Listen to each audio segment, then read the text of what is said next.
नमस्कार दोस्तों, मैं ऐसी 5 पुस्तकों के साथ हाजिर हूँ जो आपको जीवन जीने की कला सिखाएंगी।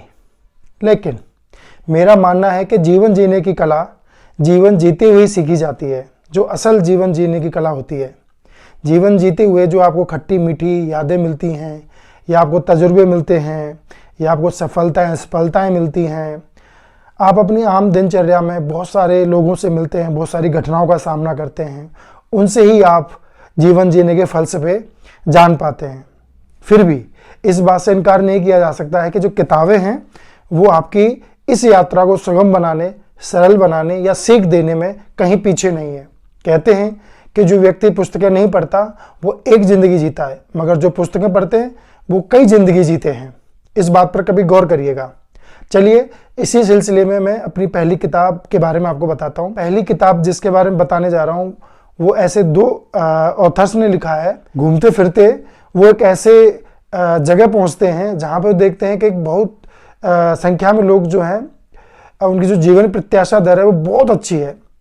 उन्होंने दुनिया में कहीं ऐसा नहीं देखा था कि 100 से जो वर्ष के लोग हैं ऊपर के, वो बहुत सारे हों, वो भी अच्छी खासी ज़िंदगी जी रहे हों, एकदम स्वस्थ प्रसन्न। जी, मैं बात कर रहा हूँ की गई किताब की, जो की गई किताब का मतलब है जीवन जीने की कला। यानी कि जीवन जीने की कला क्या है, उसको जापानी भाषा में की गई कहा गया है। और उसके राइटर हैं हेक्टर ग्रासिया एंड फ्रांसिस मिराल्स। ये दोनों दोस्त हैं रिश्ते में तो, लेकिन ये ट्रैवलिंग एक साथ करते थे, तो उन्होंने इस पुस्तक को लिखने का भी निर्णय एक साथ ही लिया और अपने अनुभव जो हैं एक पुस्तक के माध्यम से आपके सामने रख दिए।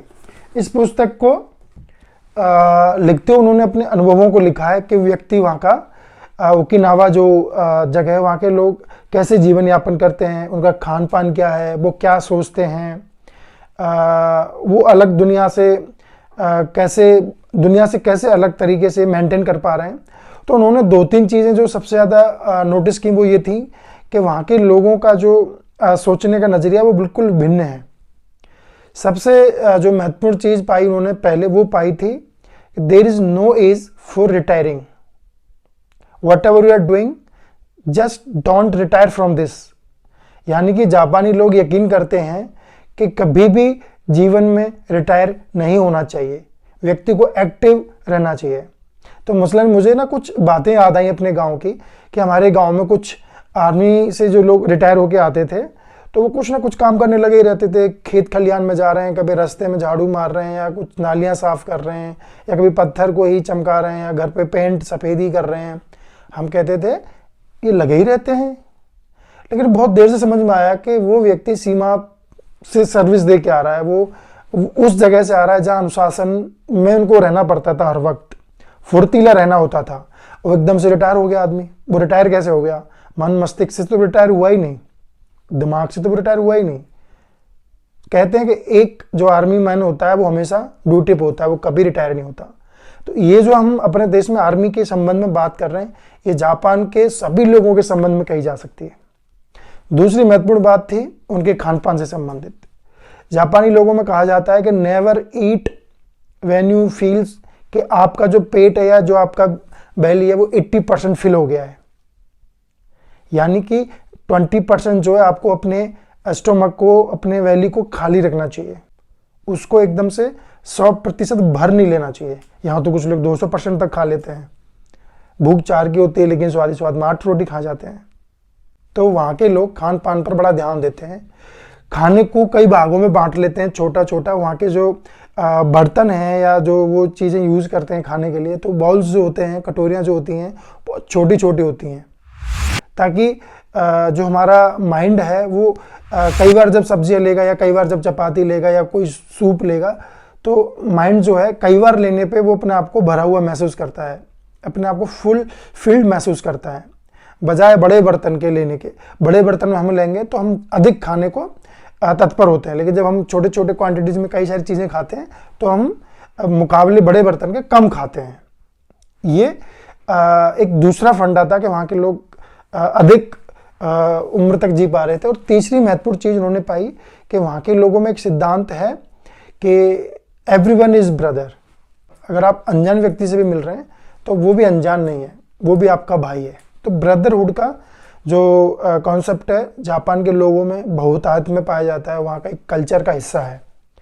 और भी बहुत सारी चीज़ें हैं इस किताब में जो आपको महीन स्तर पर बताएंगी कि व्यक्ति खुश कैसे रह सकता है, और खुश रहने का सीधा सीधा संबंध है आपके एकदम स्वस्थ रहने से। आपको ये किताब जरूर पढ़नी चाहिए। जो लोग खान पान से संबंधित बदलाव लाना चाहते हैं, पढ़ना चाहते हैं, वो इस किताब को अवश्य पढ़ सकते हैं। दूसरी किताब जो मैं आपको बताने जा रहा हूँ वो डैनियल कानमान की है। इनको नोबेल पुरस्कार भी मिल चुका है। किताब का नाम है थिंकिंग फास्ट एंड स्लो। इस किताब के बारे में मैंने एक यूनिक चीज़ महसूस की। इस किताब की यूनिक चीज़ ये है कि आप इस किताब को बहुत जल्दी से नहीं पढ़ सकते, स्पीडली नहीं पढ़ सकते। You can buy it fast but read it very slowly. ये किताब है ही नहीं कि आप इसको बहुत जल्दी से पढ़ दें, बिकॉज इसमें काफ़ी सारा रिसर्च लगा हुआ है, काफ़ी सारा साइंस लगा हुआ है, और राइटर ने बहुत ज़्यादा मेहनत से किताब लिखी होगी। ये किताब माइंड को लेके बहुत ज़्यादा फोकस्ड है। How you think, how you live your life with your mind and heart. Calculation, science, mathematics, physics सब कुछ इस किताब के अंदर है। और इस किताब को पढ़कर आप काफ़ी सुलझा हुआ महसूस करेंगे। थिंकिंग प्रोसेस को लेके आप काफ़ी कुछ समझ पाएंगे। इस किताब को भी आप पढ़ सकते हैं। अपने माइंड की थिंकिंग प्रोसेस को लेके आपको काफ़ी कुछ मिल जाएगा इस किताब से। आप एकदम रिग्रेट फील नहीं करेंगे कि किताब आपका समय तो ही लेगी, काफ़ी समय लेगी, और आप इसको जल्दी पढ़ेंगे तो औपचारिकता करेंगे, आप इसको जल्दी पढ़ ही नहीं सकते। It will take time. अगर आप टाइम दे सकते हैं किताब को तो आप इस किताब को जरूर खरीदें और पढ़ें। तीसरी किताब जो मैं लेकर आ रहा हूँ, ये दुनिया में शायद मिलियंस, कई सारे मिलियंस में बेची जा चुकी है। बहुत सारे लोग इन्फ्लुएंस हो चुके हैं, and one of the best seller book है motivation section, life style section में। नेपोलियन हिल ने इसको लिखा है, थिंक एंड ग्रो रिच। आप में से अधिकतर ने इसका नाम सुना ही होगा। ये किताब आप देख रहे हैं कि मेरे पास काफ़ी समय से है। आप देख रहे होंगे काफ़ी पुरानी हो चुकी है, रखी हुई है, तो मैंने रिव्यू करनी चाहिए तो मैंने इसको निकाला, और पन्ने भी इसके पीले पड़ चुके हैं, आप देख चुके हैं। तो ये किताब जब मैंने पढ़ी थी, कॉलेज में पढ़ी थी, और एक बार पढ़ के फिर मैंने दोबारा पढ़ी है किताब, क्योंकि अच्छी किताबें आपको मन करता है कि आप वापस से पढ़ें, जाके कोई पेज पलटें, कहीं कुछ स्टक हुआ, कुछ माइंड में कुछ बात आई, यार ये वहाँ लिखी हुई है। तो इस तरीके से ये किताब आपको बार बार मैस्मराइज कराएगी चीज़ें डेली लाइफ के अंदर। ये रिच इन द सेंस, आप एक शब्द देख रहे हैं, grow rich. It is not only about the wealth, the money, it is about the richness in every aspect, your living way, your thinking way, your approach, your life style. आपका सोचने का तरीका हर चीज़ में रिच बनाएगी। उसके तरीके हैं, उसका अपना अनुभव है, या जो राइटर है उसने उसको प्रो दिया है इस किताब में। तो ये किताब जो है बहुत लोगों के लिए लाभदायक रही है, बहुत लोगों ने इसके बारे में लिखा है। आप ये किताब भी पढ़ सकते हैं। और चौथी जो किताब है इस कड़ी में, वो भी शायद आपने सुन रखी होगी सबने, वो भी माइंड के बारे में है। माइंड के बारे में वो किताबें क्यों हैं जो जीवन जीने की कला सिखा रहे हैं? बिकॉज हमारी लाइफ दो ही तरीके से ऑपरेट होती है, दिमाग से और दिल से। तो किताबें जो हैं दिमाग पे लिखी गई हैं। तो चौथी जो किताब है वो है ये, जोसेफ मर्फी द्वारा, the power of your subconscious mind. Basically we know के मोटा मोटी दो तरह का दिमाग होता है, conscious mind and subconscious mind. Subconscious mind is very reasonable, तार्किक है, डायरेक्ट है, सीधा है, प्रत्यक्ष सोचता है। मैंने फ़ोन खरीदा, ये मैं वीडियो बना रहा हूँ, ऊपर एक लाइट जली हुई है, पीछे मेरे रैक से किताब लगी हुई है, साइड में टेबल है, मैं खाना खरीद रहा हूँ, या खाना जाके कुछ, या मैं ट्रैवलिंग कर रहा हूँ, मैं ड्राइविंग कर रहा हूँ, वो सब कॉन्शियस माइंड से हो रहा है। मैं कोई डिसीजन ले रहा हूँ सीधे सीधे। But unconscious mind true and false की आर्गूमेंट नहीं करता है, वो सही और गलत की जांच नहीं करता है, वो नैतिकता के नियमों में नहीं बनता है। बट वो बैक ऑफ द माइंड हर चीज़, अच्छी बुरी, आपकी जीवन की हर चीज़ उसमें स्टोर होती रहती है। And somehow it influence your decision whatever you are taking with your conscious mind. Somewhere from back of the mind it is reflecting, engaging with your conscious mind. This is what will teach you. और ये किताब अगर आप पढ़ लेंगे तो आप जब भी कुछ करेंगे बोलेंगे तो आप अंतर महसूस करने लगेंगे कि ये मैं अपने सबकॉन्शियस माइंड से कर रहा हूँ, ये मैं कॉन्शियस माइंड से कर रहा हूँ। You can differentiate between two of mind. अगर आपने अब तक नहीं पढ़ी है या चीज़ें कहीं और से नहीं सीखी हैं तो आप उतना अंतर नहीं कर पाएंगे, बट कुछ इस तरह का जान लेंगे, पढ़ लेंगे, रिसर्च किया गया है तो आप बिल्कुल अंतर पैदा कर पाएंगे।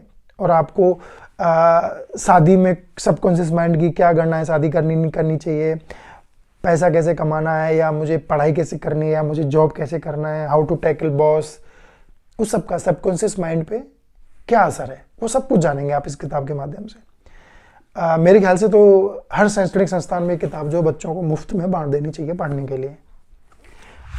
अंतिम जो किताब है वो डेल कार्नेगी की है, how to influence people, how to win friends and influence people. ये किताब बहुत पहले लिखी गई थी, इसी राइटर ने इब्राहिम लिंकन के ऊपर भी किताब लिखी थी और उसके बाद ये किताब लिखी गई।